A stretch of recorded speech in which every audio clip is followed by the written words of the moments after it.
نحمده ونصلي على رسوله الكريم اما بعد۔ قرآن مقدس کے حقوق۔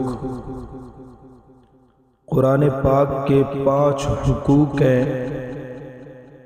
نمبر 1، قرآن مقدس پر ایمان لانا۔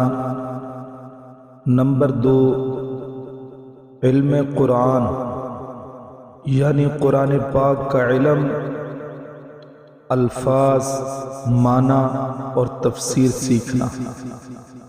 نمبر 3، عمل بالقرآن، قرآن مقدس کے احکام پر عمل کرنا۔ نمبر 4، دعوت و تبلیغ قرآن، قرآن پاک دوسروں تک پہنچانا اور سکھانا۔